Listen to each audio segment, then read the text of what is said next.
Alhamdulillah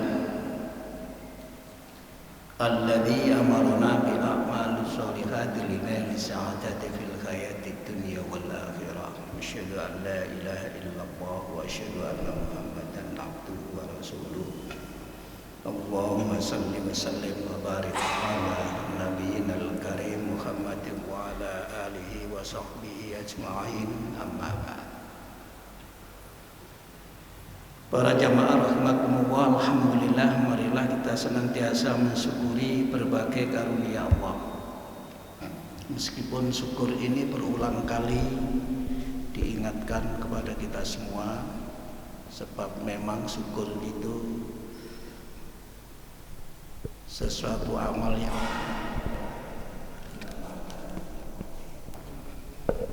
sehingga di dalam Al-Quran kita diingatkan kelompok syukur itu jumlahnya tidak banyak, artinya kelompok minoritas. Untuk bisa bersyukur itu ada 3 hal yang perlu untuk kita pahami. Yang pertama ilmu, yang kedua hal, dan yang ketiga itu amal. Ilmu itu yang mengetahui nikmat Allah itu apa saja. Hal itu merasakan kayak apa sih bernilainya nikmat Allah itu. Yang lain tidak bisa memberi anugerah seperti itu kecuali Allah. Itu hal baru menggunakan sesuai dengan apa yang sudah ditetapkan oleh Allah. Jadi 3 itu untuk bisa bersyukur: ilmu, hal, dan amal. Kita lanjutkan kajian tafsir yang masih berkaitan dengan pembahasan pada pertemuan yang lalu. Pada pertemuan yang lalu kita bahas tentang yakin terhadap Allah sebagai salah satu syarat la ilaha. Sebelumnya kita bahas tentang ilmu tentang la ilaha illallah. Sudah kita bahas itu kemarin. Yakin apa kemarin endingnya? Orang yang yakin betul itu terhadap Allah, terhadap alam akhirat, itu hatinya akan dekat dengan Allah, punya kemampuan untuk menggambarkan yang gaib di dalam jiwanya itu. Bahkan membayangkan akhirat itu seakan-akan melihat bagaimana orang berada di surga, seakan-akan melihat bagaimana penderitaan orang-orang yang ada di neraka, sehingga sangat dekat dengan akhirat itu. Kemarin sudah kita bahas. Kalau sudah seperti itu, maka dunia ini tidak menarik, tidak punya selera terhadap dunia ini, hilang seleranya itu. Seleranya berubah, tidak di dunia tapi di mana? Di akhirat.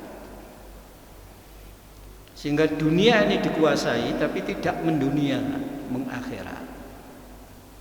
Bumi ini dikuasai tapi tidak membumi, mengakhirat. Bahkan kemarin sudah kita sampaikan bagaimana dialog salah seorang sahabat dengan Rasulullah tentang hakul yakin. Sampai sahabat itu mengatakan sudah kehilangan ketertarikan terhadap dunia ini. Betapapun eloknya dunia ini sudah nggak begitu menarik bagi dia. Yang menarik apa? Yang menarik itu akhirat. Itulah yang kemarin sudah kita sampaikan ya, di dalam kajian ilmu tasawuf, namanya fana. Dunia ini kayak tidak ada. Artinya kelezatan dunia itu tidak ada. Kayak tidak ada. Kelezatan dunia itu bisa dirasakan dengan merasakan kebesaran dan keagungan Allah. Kelezatan yang bisa dirasakan itu adalah seakan-akan ia melihat bagaimana kebahagiaan orang-orang yang ada di dalam surga. Kemarin sudah kita bahas itu. Itu namanya yakin. Dan kemarin sahabat itu sampai pada tingkat hakul yakin. Tuh.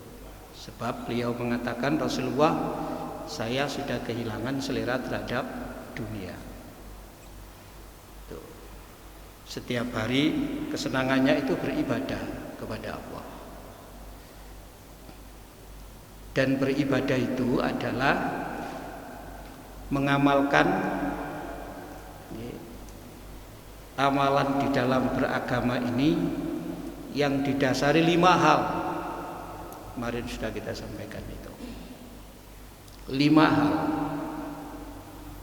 Pertama, takdim, merasakan kebesaran dan keagungan Allah. Yang kedua, tunduk. Yang ketiga, patuh, nanti akan kita bahas. Yang keempat, yang dicari keridhaan Allah. Yang kelima, pahala di akhirat. Apa saja yang dikerjakan dalam hidup ini, 5 itu yang dijadikan landasan pedoman. Tapi kan sulit, Pak. Ya sulit. Siapa yang mengatakan beragama itu tidak sulit kalau kita ingin mencapai hakul yakin? Memang harus berjuang, harus jihad. Dan kemarin sudah kita sampaikan, orang yang yakin itu akan wajahadu, akan senantiasa berjihad, bersungguh-sungguh. Baik bersungguh-sungguh secara fisik, baik bersungguh-sungguh secara intelektual, maupun bersungguh-sungguh secara nurani. Yang kemudian dikenal dengan secara fisik itu jihad, secara intelektual itu ijtihad, secara nurani itu mujahadah. Itu namanya wajahatu, berjihadlah itu. Sekarang kita lanjutkan. Selain yakin, kalau sudah yakin, berikutnya yang ketiga, syarat la ilaha illallah itu adalah inqiyad. Inqiyad itu bahasa kita itu patuh. Patuh. Patuh itu taat. Taat. Taat kepada Rasulullah. Tuh. Karena Rasulullah itu diutus oleh Allah untuk menyampaikan kalam Allah kepada kita semua ini.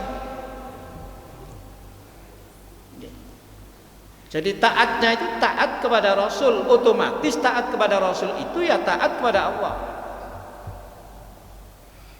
Karena Rasul itu diutus oleh Allah untuk membimbing umat ini supaya umat ini bisa beribadah kepada Allah, tidak beribadah kepada tauhid, supaya jauh dari tauhid. Setiap umat oleh Allah diutus seorang Rasul membimbing umat ini.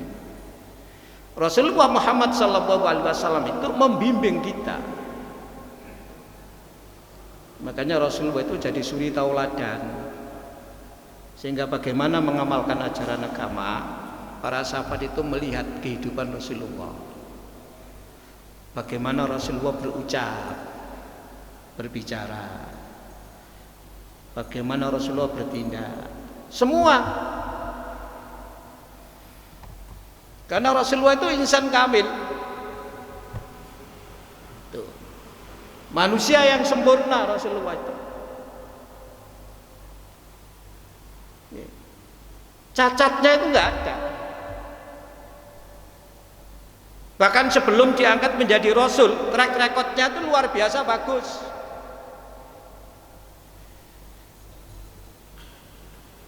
Laku hidupnya itu tidak ada cacat. Beliau dikenal dengan sebutan gelar yang sangat prestius, Al-Amin. Jadi tidak tanggung-tanggung lah Allah membimbing kita itu, mengutus Rasul supaya kita itu menjadi orang-orang yang patuh. Tuh. Makanya kemarin Sudah kita bahas ayatnya, innamal mu'minuna alladzina amanu billahi wa rasulihi. Iman kepada Allah dan Rasulullah. Tsumma lam yartabu, kemudian tidak ragu. Yakin, yang kemarin kita bahas itu. Tuh. Orang yang taat kepada Rasul otomatis taat kepada Allah. Karena Rasul itu mengajarkan bagaimana kita bisa taat kepada Allah. Bagaimana kita itu jauh dari tauhid.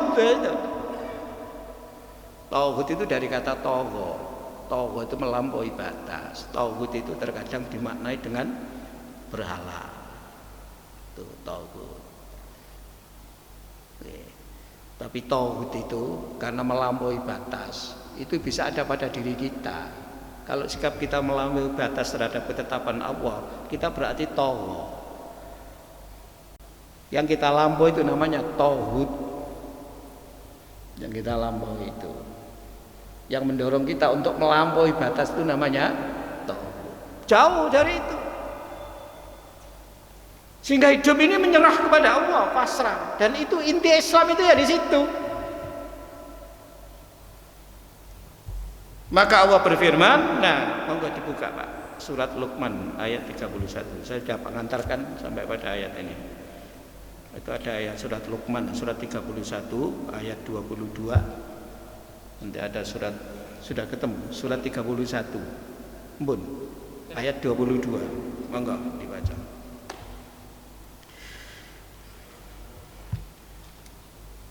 A'udzu billahi minasyaitonir rajim. Wa may yuslim wajhahu ila Allahi wa huwa muhsinun faqad istamsaka bil urwatil wuthqa wa ila Allahi aqibatul umur. Sambun. Monggo diterjemahkan.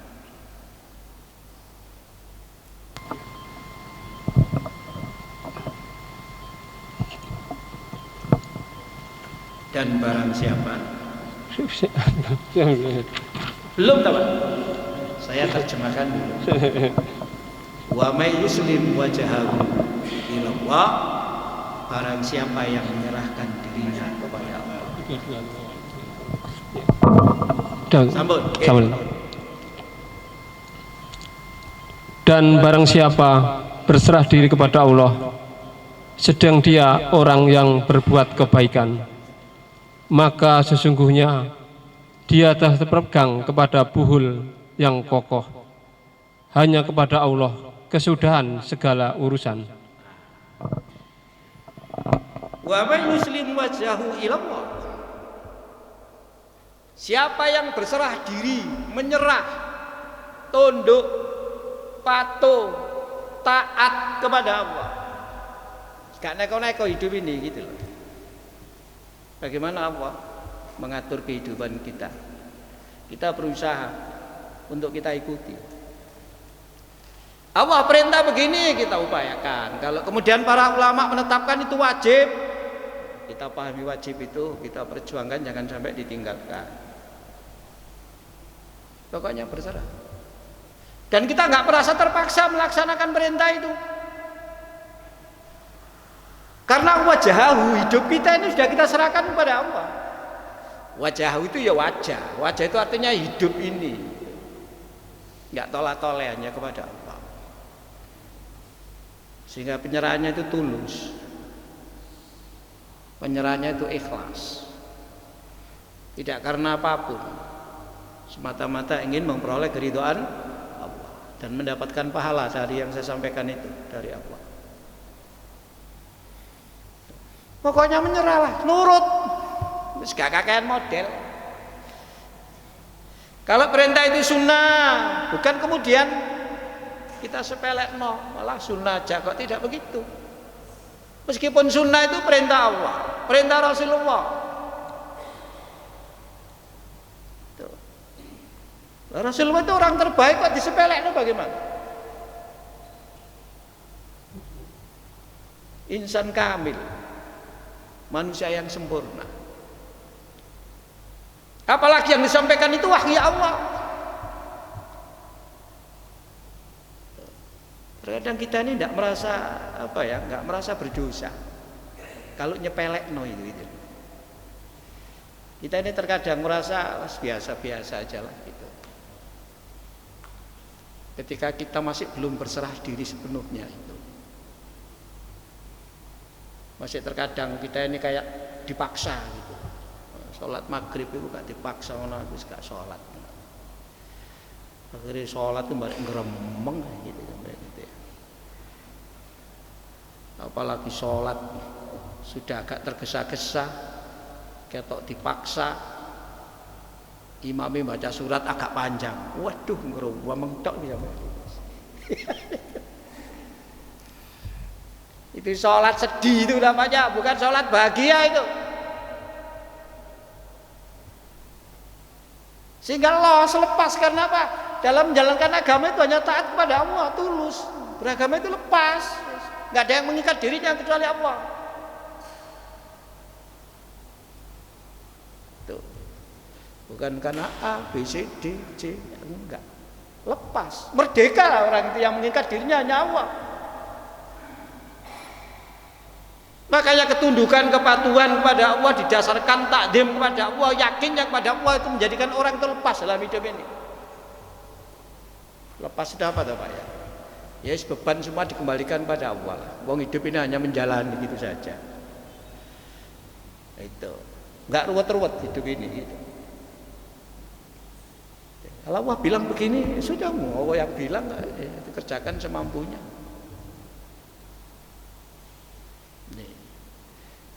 Kenapa semampunya? Ya karena kemampuan kita itu tidak sama.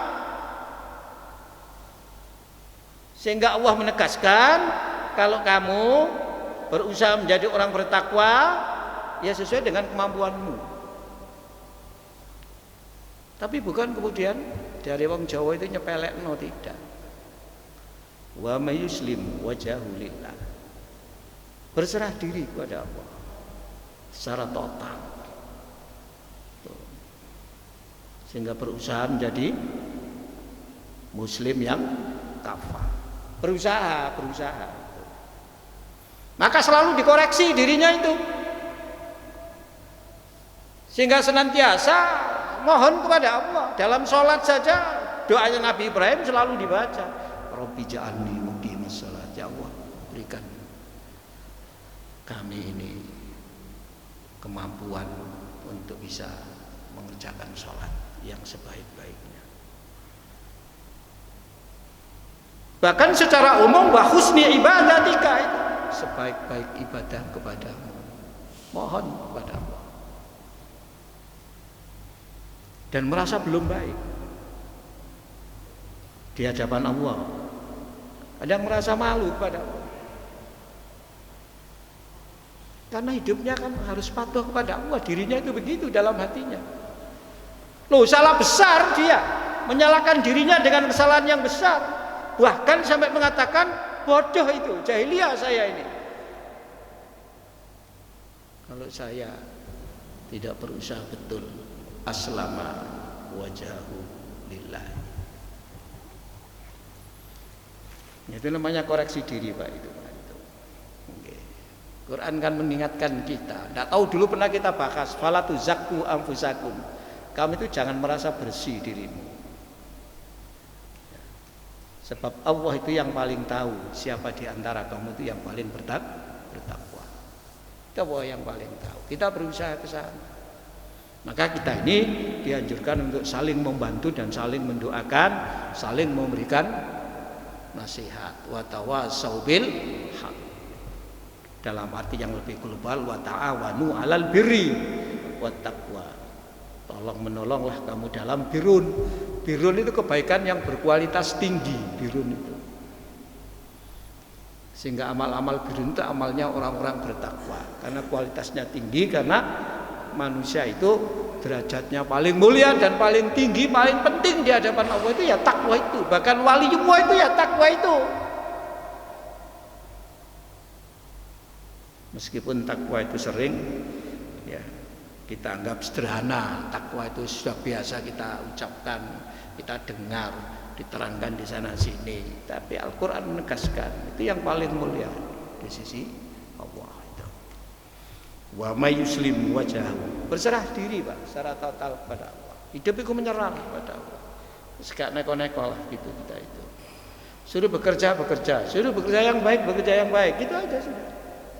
Sebisa mungkin tidak mengkhianati Allah itu. Wa huwa muhsinun, dan dia berbuat baik. Nah itu. Yang ada di dalam hatinya itu ihsan. Pokoknya sing penting apik. Apik ku ya apa? Ada khair. Khair itu sejalan, sesuai dengan apa yang sudah diajarkan oleh Allah dan oleh Rasulullah. Khair, sesuai. Lek gak sesuai namanya mungkar. Mungkar itu bukan sekedar perbuatannya bertentangan, tetapi ada iktikat untuk melakukan itu, sehingga ihsannya nggak ada. Kalau orang itu hatinya ihsan, tapi ternyata perilakunya kok tersalah, itu namanya tersalah. Itu bukan mungkar itu. Nah, ini khair. Meskipun amal itu khair sejalan dengan ajaran agama, tapi ada kepatutan, ada nilai kepatutan, itu namanya ma'ruf. Wah, itu ma'ruf. Jadi ma'ruf itu sering diartikan dengan patut. Uruf itu diterjemahkan dengan ada. Disinilah lingkungan sosial itu sangat mempengaruhi. Yang ma'ruf itu yang kayak apa? Berkata yang ma'ruf yang kayak apa? Jogja sama Madura itu berbeda, Pak. Ma'rufnya itu berbeda. Sama Surabaya ya berbeda kepatutan itu. Tapi tetap nilai kepatutan dijunjung tinggi. Dari ma'ruf itulah melahirkan apa yang kemudian disebut dengan etika. Sehingga etis lah itu bahasanya, etis. Kalau bahasa Al-Quran ya akhlak. Sebab etika itu dasarnya kebiasaan, dan belum tentu kebiasaan itu benar, baik menurut agama. Kalau akhlak ya pasti, tapi akhlak dengan etika kan disamakan. Kalau moral itu dasarnya ilmu dengan filsafat, tapi semuanya itu kan disamakan. Intinya kan ihsan di dalam hati yang kemudian melahirkan sikap, amal. Amalnya namanya khair karena sejalan dengan ajaran agama. Terus pantas, patut, namanya ma'ruf. Ternyata baiknya itu tidak tanggung-tanggung, sangat baik. Itulah namanya birrun. Nah, itu namanya birrun. Di dalam Al-Quran surat Al-Baqarah ayat 177 itu Allah menyebutkan beberapa amal yang masuk kategori birrun. Dan ayat itu kalau sampean membaca tentang zakat ya, di bab zakat itu di kitabnya Sayyid Sabiq di Fiqhus Sunnah itu dibahas itu, kaitannya dengan birrun yang berhubungan dengan harta benda selain zakat. Sampean buka tak ayatnya, enggak dibaca ya, itu bagian dari ihsan itu ya.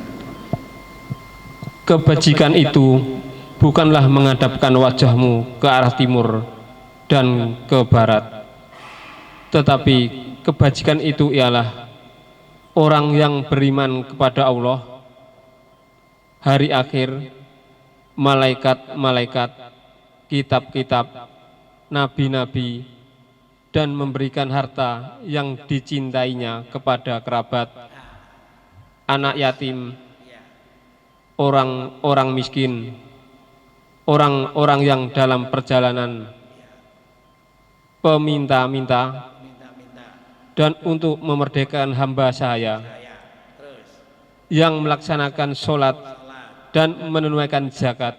Sampai di situ dulu. Bukanlah birrun itu titik.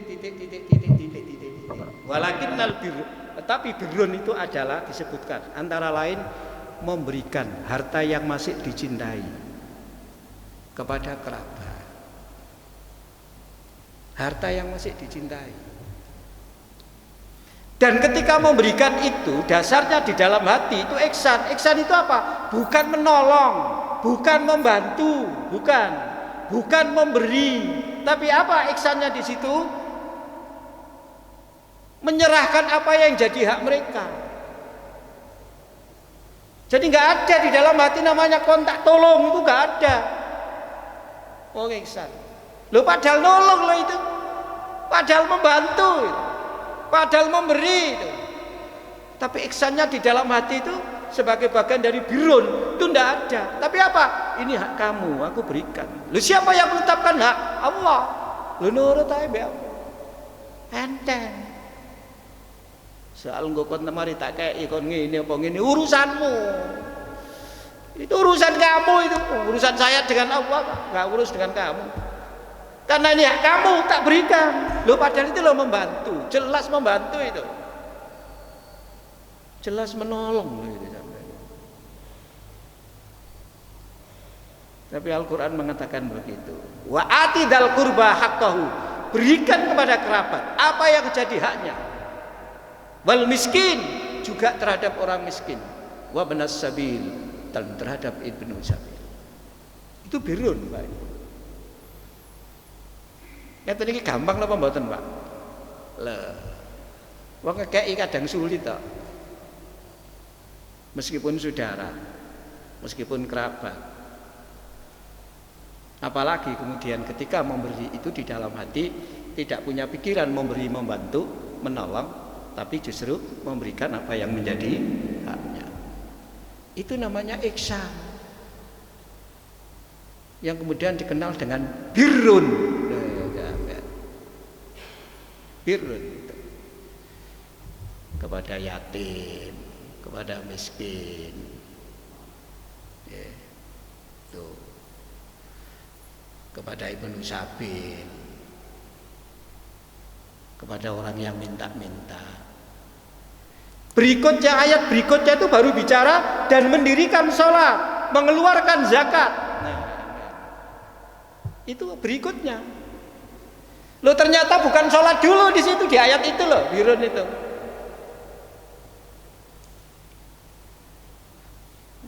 Kok begitu? Nanti dalam kajian yang lain tentang ayat itu mungkin bisa kita kaji itu. Karena kita sekarang ini kaitannya dengan ketundukan kita kepada Allah, kepatuhan kita kepada Allah, penyerahan total diri kita kepada Allah itu. Baru di situ itu. Wa atal mala ala hubbihi dawil qurba wal yatama wal masakini wabni sabil. Dan terus terang saja Pak, kita membantu lalu menghilangkan perasaan kita bahwa kita itu tidak membantu, memberikan haknya, sangat sulit Pak kita itu. Sangat sulit. Wong membantu saja loh, sudah bagus kita itu. Sudah dapat pahala banyak dari Allah. Lalu menghilangkan itu loh, rasa membantu, menyerahkan apa yang jadi haknya. Ya Allah. Luar biasa itu. Tapi ya gitu itu, muhsin itu. Makanya ihsan kepada kedua orang tua itu namanya birrun, kan gitu Pak. Anak yang berbuat baik kepada kedua orang tua namanya birrul walidain. Birrul walidain. Birrun Pak. Ya karena memang susah kepada orang tua itu, apalagi dosa yang siksanya tidak menunggu di akhirat kelak, disegerakan oleh Allah di dunia. Itu adalah durhaka anak itu, anak durhaka kepada kedua orang tuanya. Birrun. Bahkan sebentar lagi Ramadan, ada hadis kaitannya dengan orang yang rugi, orang yang masih memiliki kedua orang tua. Salah satunya itu kan Nabi menegaskan ada 3 orang yang mengalami kerugian besar. Tuh. Ya, Nabi itu kan ketika berada di mimbar kok kemudian mengatakan amin, amin. Sahabat kan bertanya, ada apa Rasulullah? Amin amin. Ternyata Jibril datang memberitahu 3 itu. Lalu disuruh oleh Jibril mengucapkan amin. Nah, 3 ini adalah orang-orang yang sangat rugi dalam hidupnya. Dan antara lain yang satu ini, ya, orang yang masih memiliki kedua orang tua tapi tidak mendapatkan pahala besar dan banyak, ya, dari kedua orang tuanya itu. Artinya dia tidak mendapatkan pahala besar dengan birrul walidain. Rugi itu, rugi besar itu. Rugi besar. Ihsan itu ya pasti akan berbuat baik. Wa bil walidaini ihsana, ihsan. Tuh. Nggih. Bahkan di Quran, di surat apa itu namanya Pak? Surat An-Nisa ayat 36 itu, ihsan itu juga dengan tetangga. Selain anak yatim, selain orang miskin. Ini juga susah Pak ini. Bab Nabi mengatakan, siapa yang beriman kepada Allah dan hari akhir, muliakan tetanggamu itu. Muliakan tetanggamu. Itu Nabi yang bilang. Nabi yang bilang. Saya nggak punya data, tapi insya Allah nggak sedikit bertetangga itu yang kemudian tidak bisa seperti tetangga itu. Saya nggak punya data, tapi nggak sedikit Pak itu kira-kira dalam kehidupan ini. Ada Pak, jenengan baca ya. Ihsannya tadi, ya waktu 2 monggo dikecok. Dan sembahlah Allah, dan janganlah kamu mempersekutukannya dengan sesuatu apapun. Dan berbuat baiklah kepada kedua orang tua, Ya, terus. karib kerabat, Karib kerabat tadi sudah. anak-anak yatim, Anak yatim sudah. orang-orang miskin, Orang miskin, tetangga dekat tetangga dekat, dan tetangga jauh, tetangga jauh. teman sejawat, Teman sejawat itu konco Pak. Terus Pak, dan hamba sahaya hamba saya yang kamu miliki. yang kamu miliki. Terus. Sungguh Allah tidak menyukai orang yang sombong dan membanggakan diri. Ihsan kepada tetangga. Itu Quran yang bilang. Loh, kalau kita diperintah ihsan kepada tetangga, lalu dengan tetangga nggak bisa ihsan, itu kira-kira kayak apa? Tentu kita akan merasa Pak belum mampu mewujudkan apa yang dikehendaki oleh Allah sebagai orang beriman, patuh dalam hal itu. Secara umum muamalah ini jangan dianggap muamalah itu sesuatu yang ringan Pak, mboten. Karena muamalah itu banyak ajarannya. Bahkan kalau panjenengan membaca apa namanya itu ya, penjelasannya dari Imam Khumaini, meskipun Syiah tapi karena bukunya ini kan bisa kita baca di kitab Al-Hukama itu. Ayat-ayat Al-Qur'an bandingannya yang berbicara tentang ibadah dan muamalah, ya, satu ayat ibadah dibanding dengan ayat muamalah itu jumlahnya 100. 1 dibanding 100 berarti banyak muamalah.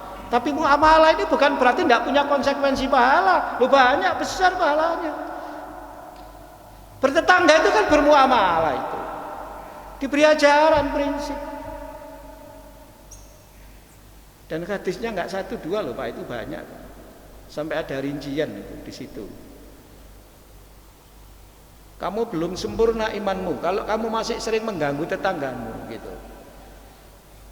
Lalu ditanyakan kepada Nabi, yang dimaksud mengganggu tetangga itu apa?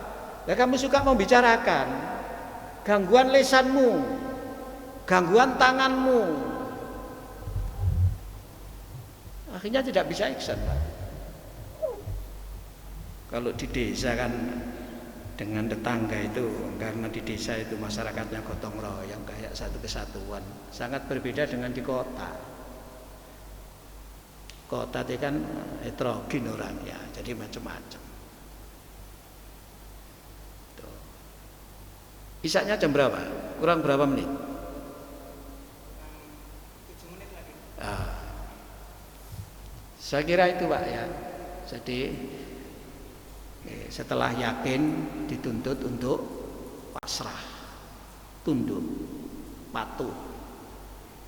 kepatuhan itu terwujud dalam sikap yang namanya ihsan, sehingga menjadi muhsin. Muhsin itu kalau diterjemahkan senantiasa berbuat baik. Artinya perbuatannya khair, perbuatannya ma'ruf, ya, perbuatannya birrun, karena semua itu dilandasi oleh ihsan. Dan ihsan itu dihasilkan oleh keyakinan yang dalam. Itu yang kemarin sudah kita bahas itu. Insya Allah apa yang dimakan termasuk halal, thayyib, halalan thayyiban. Yang diminum halal, thayyib. Yang dipakai juga halal, thayyib. Nah, inilah yang disebut dengan amal soleh. Meskipun amal itu lebih luas lagi, karena amal itu bisa bermakna bekerja. Ini namanya soleh. Bagian dari amilus solihat itu ya tadi itu. Amal yang dilahirkan oleh ihsan, wujudnya khair, wujudnya ma'ruf, wujudnya birrun, wujudnya thayyibun.